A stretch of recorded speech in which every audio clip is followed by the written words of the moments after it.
Good evening, Priscilla, and everybody joining us on our journey. I overslept today. I'm messing around and didn't get up and didn't want to get out of bed. I don't know whether, I go to sleep every night. I started to, this is funny because Dr. Berg said, and somebody else was saying that, no, it wasn't Dr. Berg, somebody else was talking about your circadian rhythm and how you should go to bed when it gets dark outside and wake up when it gets bright. Not that I do that. But Dr. Berg did say that there's a time when you get sleepy. Like, let's say it's 10 o'clock, 10:30, 10:45, you get sleepy, but you have stuff to do, so you kind of push past the sleep, and then you notice that when you actually do go to bed, it's like 12:30, and it's kind of like you toss and turn for, 30 minutes, 45 minutes, you can't get to sleep, and you finally fall asleep. He said it's because when you started to get sleepy, there's a kind of rhythm to it, and it runs every 90 minutes. So if you pass the first one, it's almost as if you have to wait 90 minutes for the other one to come around, but it may not come around when you want it to or within the 90 minutes. I know there's some rhythm to this and I couldn't figure it out. So I do know that lately, by about 10:30, my ass is sleepy. How about that? So last night, it was the same thing. I was in bed at my normal time. It might have been 11:15 maybe, but it was when I got sleepy. So I don't know why I didn't want to get out of bed today. I don't even know what to tell you. But so it meant that I started my day late. I got in the car and was like zooming to work. No time to do the video. I'm so sorry. Anyway, today was great. We are doing our second week of the circuit. So today is 3 meals for the next 3 days. And so far today, I think I did much better. And I have to tell you, the fat bombs, I love them, but I was making them wrong. I was leaving out the butter. And they were okay because they're chocolate. They're chocolate and peanut butter and the xylitol or whatever type of sugar alcohol you use to replace sugar.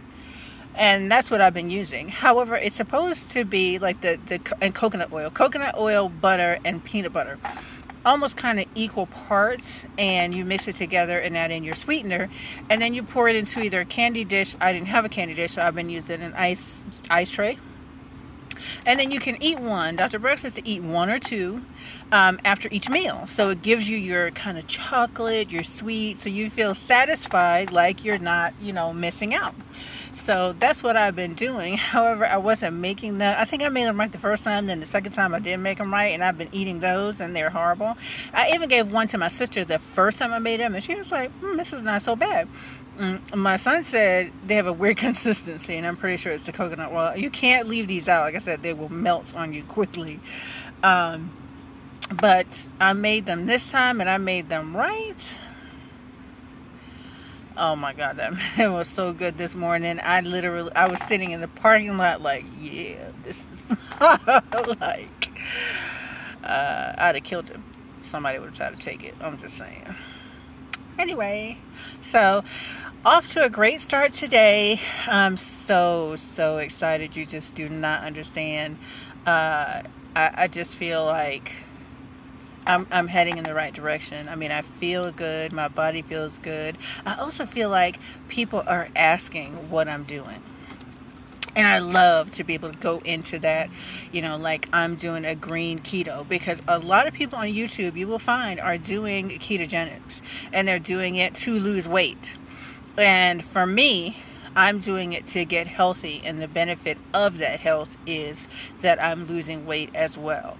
But most people do it very restrictive, where they're only doing about 20 carbs a day.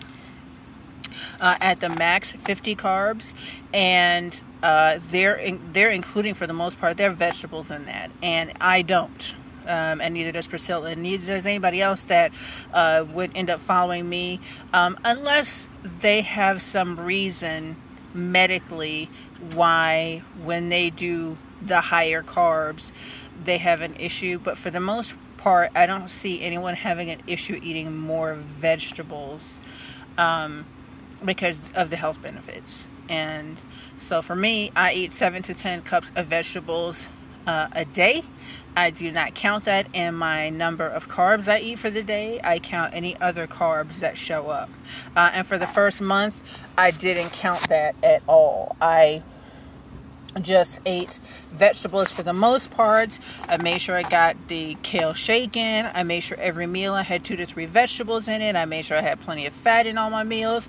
I made sure I had a moderate amount of protein, and that was it. I didn't count anything. So it wasn't until the second month that I really wanted to see, okay, well, how well am I doing? How close am I meeting those numbers? And at that point, it was, to me, tweak time to make it better, make it more efficient if there's a way to do so without it making me feel like I was struggling, or now it's, more difficult to do or anything like that. And take my badge off before I forget. So that's where I am. So I'm excited, and I will keep you guys posted. As always, remember, please, to enjoy your journey.